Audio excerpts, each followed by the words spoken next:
Welcome to L&R Enigma. Tonight, we delve into one of history's most chilling coincidences, the tale of clocks that stop at the exact moment of death. Does time itself pause to mark our final breath, or are darker, unseen forces at play? This isn't a single, isolated incident. Across cultures and centuries, stories have emerged of timepieces freezing at the precise moment their owner passes away. One of the most famous examples involves the pocket watch of King George III. In the early hours of January 29, 1820, as the king lay dying, his personal physician, Dr. Heberdan, noted the time. At that very instant, the king's long silent repeater watch, which hadn't been wound for years, chimed. It struck the hour and then fell silent forever, its hands frozen at the moment of the monarch's death. Was this a final, mechanical salute from a cherished possession? Let's travel forward in time to the dawn of the 20th century, to a quiet town in rural Ohio. The Abernathy family had a magnificent grandfather clock, a family heirloom that had faithfully marked the passing hours for generations. Its deep, resonant chimes were the heartbeat of their home. In the winter of 1912, the family matriarch, L&R Abernathy, fell gravely ill.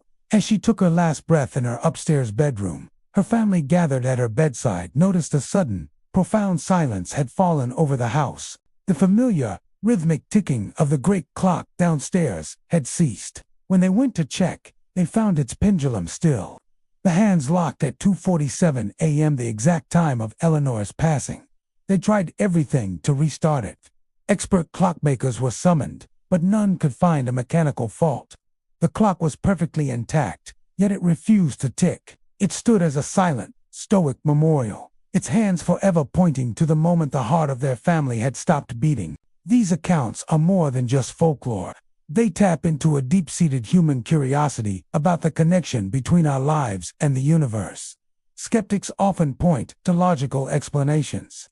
For instance, the phenomenon of sympathetic resonance suggests that vibrations from a significant event, like a person falling or a sudden commotion in a room, could be enough to jolt the delicate mechanism of an old clock, causing it to stop. Think of it like an opera singer shattering a glass with their voice.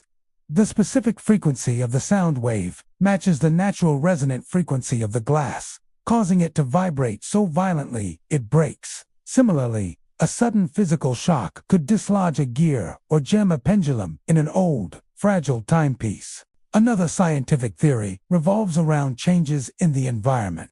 Could a sudden drop in temperature in the room at the moment of death affect the metal components of a clock? Metal contracts in the cold. In a finely balanced, older clock, even a minuscule contraction could be enough to create friction and halt its movement. It's a plausible, if less romantic, explanation. Furthermore, there's the simple power of coincidence and confirmation bias. We remember the times a clock stopped at a significant moment, but we forget the countless times it stopped for no reason at all. Our brains are wired to find patterns and meaning, especially during moments of high emotional stress, like the death of a loved one. Finding a sign like a stopped clock can be a source of comfort, a feeling that the universe itself has acknowledged our loss. But what if the explanation isn't rooted in physics or psychology, but in something far more profound? Many spiritual beliefs propose that a powerful release of energy occurs at the moment of death. This concept, often termed life force or spirit, is said to leave the body. Could this burst of metaphysical energy be potent enough to interact with the physical world?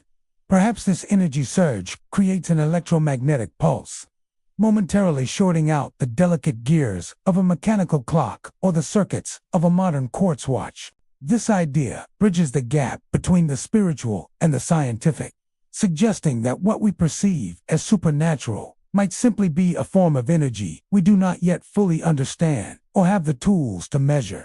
It transforms a simple machine that tells time into a receiver, a device sensitive to the final, unseen farewell of a soul. Let's consider the story from the small town of Ashton, Maine. In 1947, the Caldwell family owned a sturdy Victorian wall clock. Its steady tick-tock was a familiar sound, a constant rhythm in their daily lives. But on the cold night of February 3rd, At exactly 3:15 a.m., the ticking stopped. A heavy silence filled the house. That very same minute, Arthur Caldwell, the family patriarch, was found to have passed away peacefully in his sleep. The family, though shaken, initially dismissed the clock's silence as a strange coincidence. His own wristwatch was also examined. Its hands were also frozen at 3:15. Years passed. The clock was repaired and resumed its duty. Then, one night, Arthur's grandson, now a young man living in the same house, was awoken by a familiar sound. The clock was ticking again, but something was wrong. The sound was off, distorted. He crept downstairs into the darkened living room.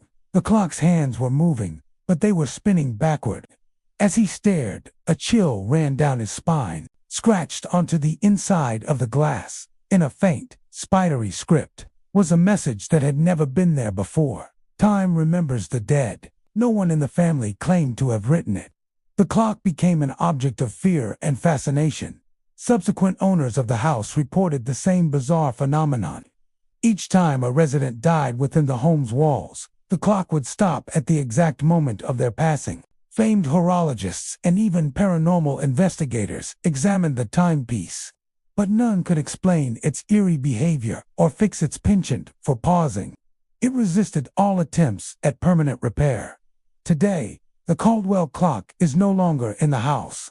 It sits within a sealed glass case in a small, private museum dedicated to unexplained artifacts. Staff and visitors have claimed to hear its faint ticking, but only, they say, when they are completely alone in the room, as if the clock chooses when, and for whom, it will mark the passing of time.